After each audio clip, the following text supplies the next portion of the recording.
Hello friends, this is the second video. ये आपका दूसरा पार्ट है एटॉमिक एंड आयनिक रेडियाई का, जिसमें हम आज ये इसके बहुत सारे फैक्टर्स देखने वाले हैं, किस प्रकार से ये वेरी करती है और किस प्रकार से आप ये प्रॉपर्टीज या एटॉमिक और आयनिक रेडियाई और उसके साइज के आधार साइज के लिए आप डिफाइन करते हैं, किस प्रकार से हम किसी के साइज को डिसाइड करते हैं कि कौन सा आयन छोटा होगा, कौन सा बड़ा होगा, किस प्रकार से होगा। तो सबसे पहले फैक्टर की हम बात करें तो सबसे पहले फैक्टर आता है effective nuclear charge. Effective nuclear charge, effective nuclear charge क्या होता है? देखिए, न्यूक्लियस के पास बहुत ही ज्यादा हाई डेंसिटी का पॉजिटिव चार्ज होता है। न्यूक्लियस बहुत ही हाई डेंसिटी वाला पॉजिटिव चार्ज कंटेन करता है, जिसके कारण वो अपने बाहर के जितने भी इलेक्ट्रॉन है, उसके बाद जितने इलेक्ट्रॉन आते जाते हैं, वो सब को अपनी ओर को अट्रैक्ट करता रहता है। तो न्यूक्लियस का एक अट्रैक्टिव फोर्स इलेक्ट्रॉनों को बांधे रखता है, जिसके कारण इलेक्ट्रॉन अपनी उस निश्चित ऑर्बिट में मूव करते रहते हैं। तो ये इफेक्टिव न्यूक्लियर चार्ज, क्यों हम इसको इफेक्टिव कहते हैं? क्योंकि यहां पर हम देखते हैं कि न्यूक्लियस का जो अट्रैक्शन होता है, ये हमारा न्यूक्लियस है। न्यूक्लियस के जो ये इलेक्ट्रॉन है, इसके पहले के ऑर्बिट में, ये इनको अपनी ओर अट्रैक्ट करता है। ये दूसरा सेल है, इनको भी, इन इलेक्ट्रॉनों को भी अपनी ओर को अट्रैक्ट करेगा। और इसी प्रकार से ये नेक्स्ट सेल है, यहाँ पर इलेक्ट्रॉन है तो इनको भी अपनी ओर को अट्रैक्ट करेगा। इसके ये पॉजिटिव चार्ज न्यूक्लियस से नेगेटिव चार्ज इलेक्ट्रॉन को अपनी ओर को इस तरीके से अट्रैक्ट करता है। बट जैसे जैसे आपका इफेक्टिव न्यूक्लियर चार्ज ये बढ़ता जाता है, चार्ज बढ़ता जाता है, ये इलेक्ट्रॉनों को और ज्यादा अपनी ओर को अट्रैक्ट करता जाता है। एक्चुअल में ये इतना इलेक्ट्रॉन जो ये हमारा एक्चुअल में जो चार्ज होता है वो उतना ना होकर उससे ज्यादा या कम हो जाता है। जनरली ये कम हो जाता है due to presence of inner electrons. So it is called as effective nuclear charge. Effective nuclear charge के लिए आप एक अलग से जो वीडियो बना हुआ है उसको देख सकते हैं, तो उसमें आपको स्पष्ट पता चल जाएगा। केवल हमने उसके लिए अलग से ये एक वीडियो बनाया है इफेक्टिव न्यूक्लियर चार्ज को लेकर। तो यहाँ पर इफेक्टिव न्यूक्लियर चार्ज जितना ज्यादा इंक्रीज हो जाता है, जितना ज्यादा इफेक्टिव न्यूक्लियर चार्ज होगा, उतना ही वो इलेक्ट्रॉनों को अपनी ओर को अट्रैक्ट करेगा। जब इलेक्ट्रॉनों को अट्रैक्ट करेगा, ये न्यूक्लियस इन इलेक्ट्रॉनों को अपनी ओर को अट्रैक्ट करेगा, तो ये इलेक्ट्रॉन इसके पास को आ जाएंगे, अर्थात ऑर्बिट कॉन्ट्रैक्ट करती जाएगी। तो यहाँ पर greater the effective nuclear charge, greater will be the attraction of nucleus on the electrons। और जितना ज्यादा न्यूक्लियस का अट्रैक्शन होगा, वो ऑर्बिट अंदर की ओर को सिकुड़ने लगेगी, कॉन्ट्रैक्ट करने लगेगी, तो साइज डिक्रीज हो जाएगा। That is greater the effective nuclear charge, smaller will be the size of atom। जितना ज्यादा इफेक्टिव न्यूक्लियर चार्ज होगा, उतना ही उसका साइज डिक्रीज होता जाएगा। या आप कह सकते हैं कि इफेक्टिव न्यूक्लियर चार्ज जितना कम होगा, उतना ही ज्यादा उसका साइज होगा। अब दूसरा आता है number of shells. Second point है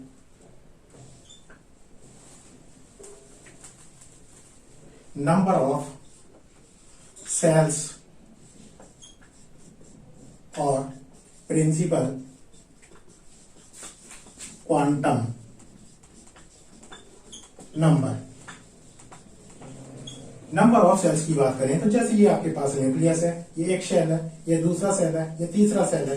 तो जैसे कि हम बात कर रहे हैं कि ये सेल्स बढ़ते जा रहे हैं, जैसे जैसे सेल्स बढ़ेगा वैसे वैसे यहाँ पर आपका जो साइज है वो एटम का इंक्रीज हो रहा है। पहले एक सेल में केवल इतना साइज था, यहां से यहां तक। सेकंड सेल की बात करें तो यहां से यहां तक साइज हो गया, और थर्ड सेल की बात करें तो यहां से यहां तक का साइज हो गया। इस तरीके से नंबर ऑफ सेल्स इंक्रीज कर रहा है, तो आपका साइज भी इंक्रीज कर रहा है। प्रिंसिपल क्वांटम नंबर सीधे सीधे रिलेटेड होता है, सेल्स मतलब प्रिंसिपल क्वांटम नंबर। जैसे ही एक नया प्रिंसिपल क्वांटम नंबर आता है, 1 के बाद 2 आता है तो सेकंड सेल आ जाता है, थर्ड आता तो थर्ड सेल आ जाता है, प्रिंसिपल क्वांटम नंबर 4 होता है तो फोर्थ सेल आ जाता है। तो इस तरीके से जैसे जैसे हमारा नंबर ऑफ सेल्स इंक्रीज होंगे, साइज इंक्रीज होता है। तो हम यहाँ डिनोट कर सकते हैं as well as number of cells increases the size of atoms or ions.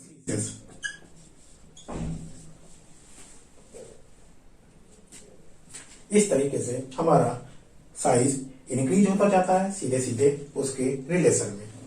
अब आता है हम वेरिएशन करते हैं, जो पीरियड टेबल में हम डिस्कशन करते हैं हमेशा according to period and according to group करते हैं। तो variation in a period, variation in a period की बात करें तो हमारे पास जो पीरियड है, एक पीरियड के लिए यदि हम लिख लें तो lithium, beryllium, boron, carbon, nitrogen, oxygen, fluorine, ये हमारे पास है। ये पीरियड है, आप पीरियड टेबल में देख सकते हैं, जो पीरियडिक टेबल दिखा रहे हैं। जैसे जैसे आप लेफ्ट टू राइट मूव करते हैं तो हमारा इफेक्टिव न्यूक्लियर चार्ज इंक्रीज होता है। जो नंबर ऑफ सेल्स हैं वो हमारे कांस्टेंट रहते हैं, जो प्रिंसिपल काउंटर नंबर है वो हमारा यहाँ पर कांस्टेंट है, लेफ्ट टू राइट कांस्टेंट है। तो जैसे जैसे हम लेफ्ट टू राइट मूव कर रहे हैं तो यहाँ पर प्रिंसिपल काउंटर नंबर सेम है, इफेक्टिव न्यूक्लियर चार्ज इंक्रीज हो रहा है। And due to the increase in effective nuclear charge the contraction in the orbitals, and due to the contraction in the orbitals the size decreases. So size decreases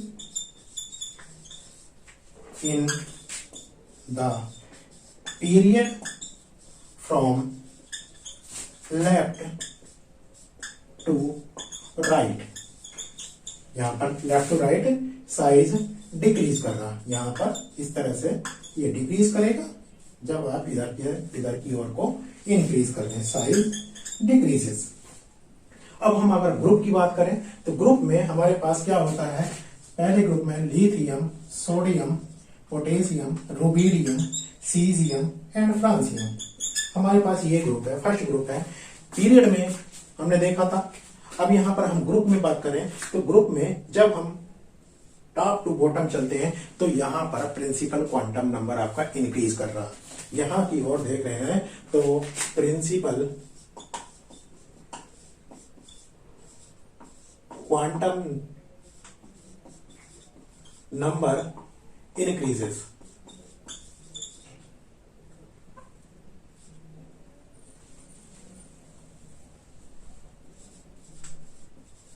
principal quantum number increase कर रहा है।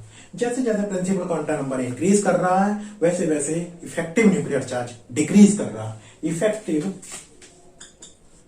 Nuclear charge decreases, effective nuclear charge decrease कर रहा है। Effective nuclear charge decrease कर रहा तो size हमारा बढ़ेगा, क्योंकि नए नए सेल आ रहे हैं और उस पर न्यूक्लियस का अट्रैक्शन मिनिमाइज हो रहा है, रेड्यूस हो रहा है, तो वो साइज हमेशा एक्सपेंड करेगा, तो साइज यहां की ओर को इंक्रीजेस। अगर हम वन शॉट में देखें, वन पॉइंट में देखें तो हमारा इस प्रकार से हम इसको डिनोट कर सकते हैं।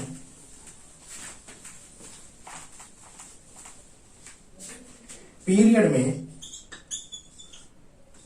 इफेक्टिव न्यूक्लियर चार्ज इंक्रीज कर रहा, या हम लिख सकते हैं इफेक्टिव न्यूक्लियर चार्ज इंक्रीजेस,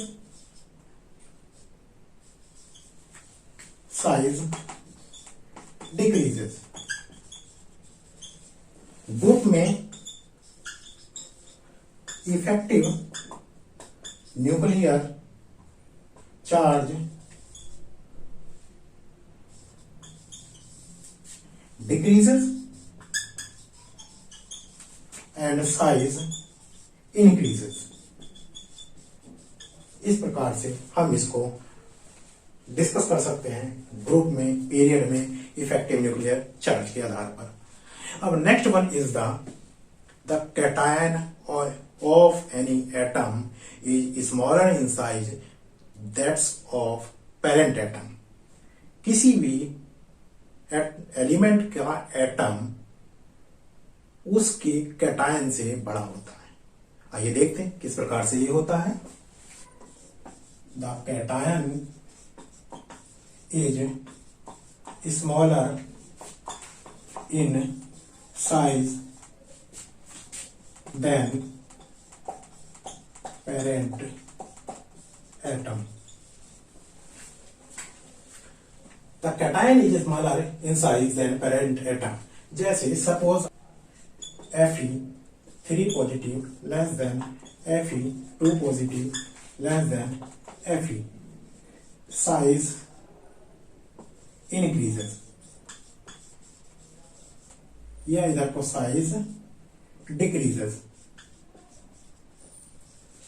या हम बात करें sodium greater than sodium ion. ये क्या होता है, ये किस प्रकार से होता है?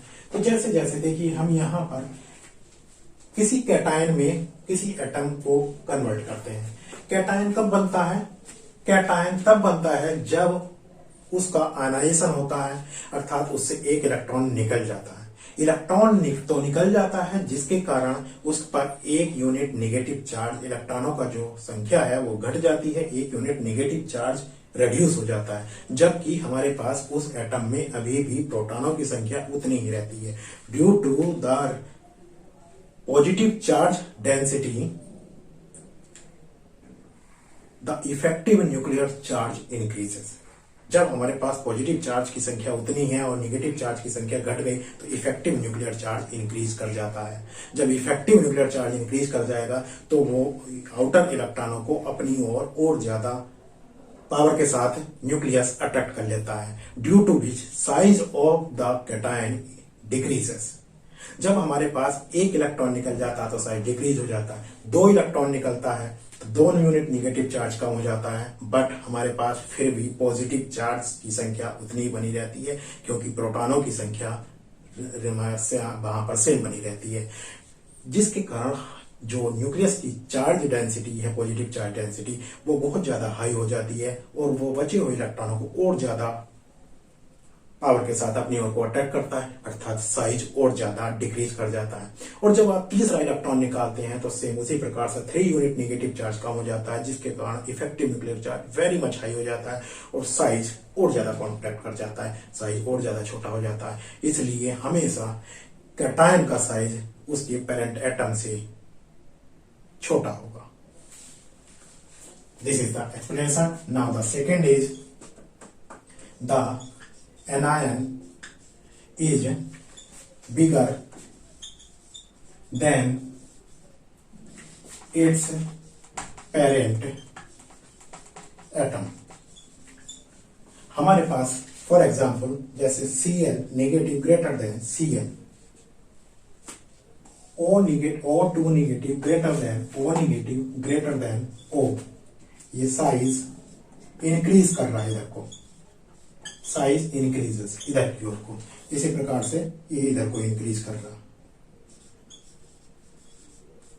ऐसा क्यों हो रहा है कि यहां पर हमारा जो कैटायन का साइज है वो तो स्मॉल हो रहा था, बट एनायन का साइज बड़ा हो रहा है. तो जस्ट अपोजिट रिलेशन है, तो जस्ट अपोजिट एक्सप्लेनेशन भी है. जैसे ही हमारे किसी ऑर्बिट में, किसी एटम की ऑर्बिट में एक इलेक्ट्रॉन एंटर करता है तो उस पर नेगेटिव चार्ज डेंसिटी बढ़ जाती है, एक यूनिट नेगेटिव चार्ज डेंसिटी बढ़ जाती है. जबकि हमारे उस एटम में प्रोटॉनों की संख्या सेम रहती है. प्रोटॉनों की संख्या सेम रहने के कारण उस पर पॉजिटिव चार्ज डेंसिटी सेम बनी रहती है. बट अब न्यूक्लियस का जो अट्रैक्शन पहले जितने इलेक्ट्रॉनों पर था वो उतने पर न लग के ज्यादा पर लगता है, तो नेचुरली वो इफेक्टिव न्यूक्लियर चार्ज रेड्यूस हो जाता है.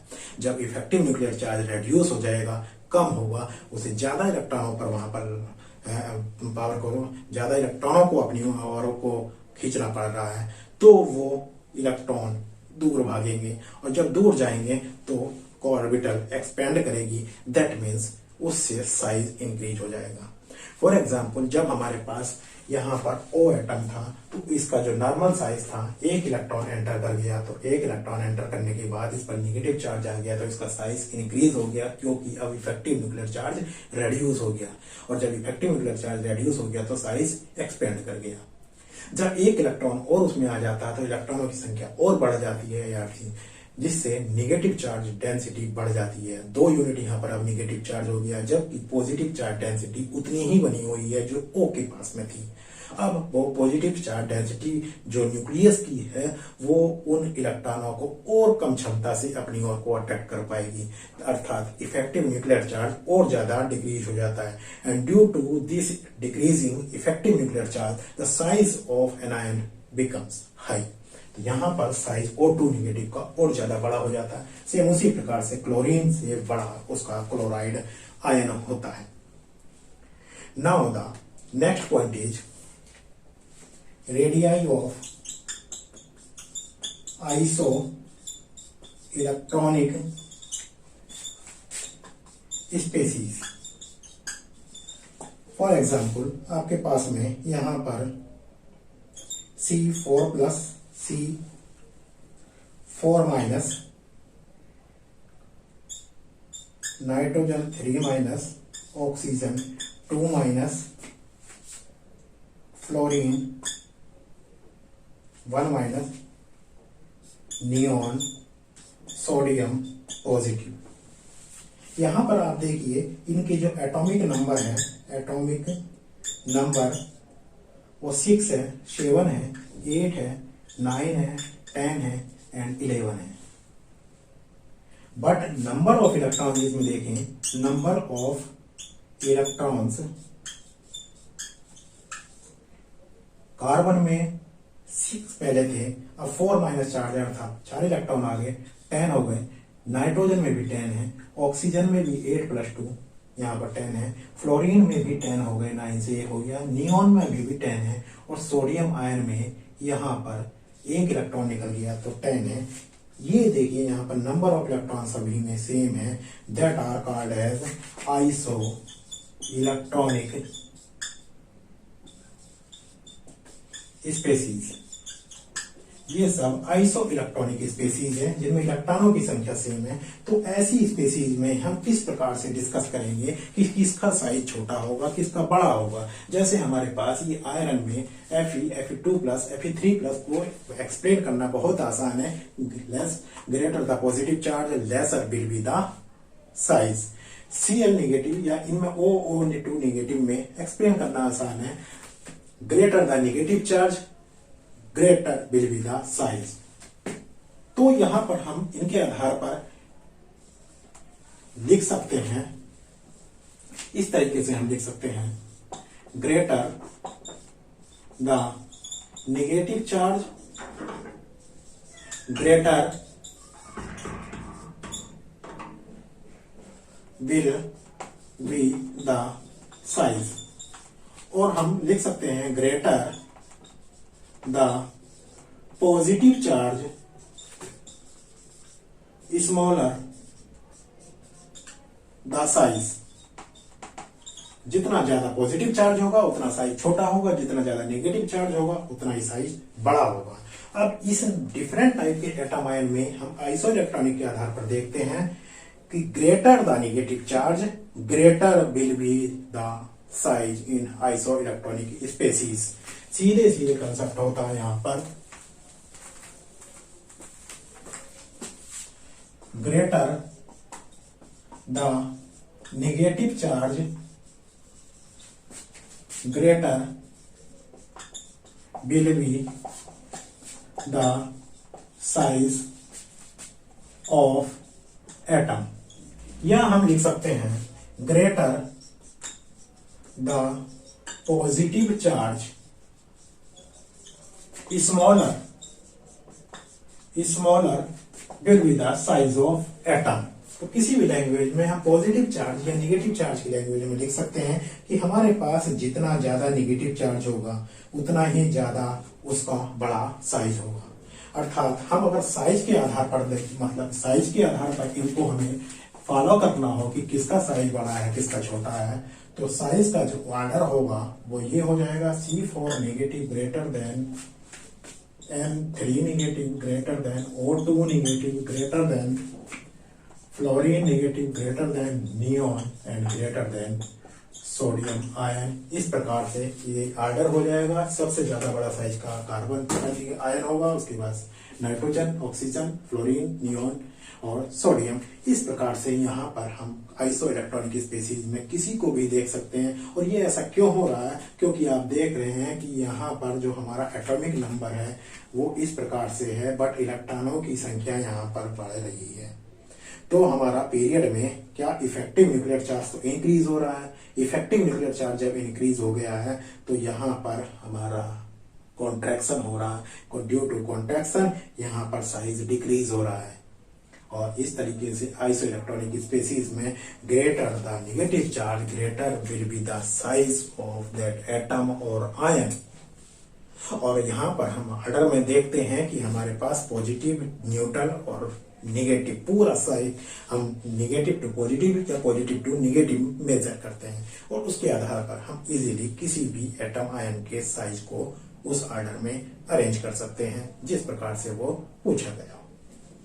तो ये था आपका एटॉमिक एंड आयनिक रेडियाई या साइज ऑफ एटम्स, जिसके आधार पर आपसे डिफरेंट टाइप के क्वेश्चन पूछे जाते हैं। यही जनरली पूछा जाता है, कैटायन अपने पेरेंट एटम से छोटा क्यों होता है, एनायन अपने पेरेंट एटम से बड़ा क्यों होता है। आइसो इलेक्ट्रॉनिक स्पीशीज में बहुत सारी स्पीशीज आपको दी होती हैं, उनको साइज के आधार पर असेंडिंग या डिसेंडिंग ऑर्डर में अरेंज करना होता है।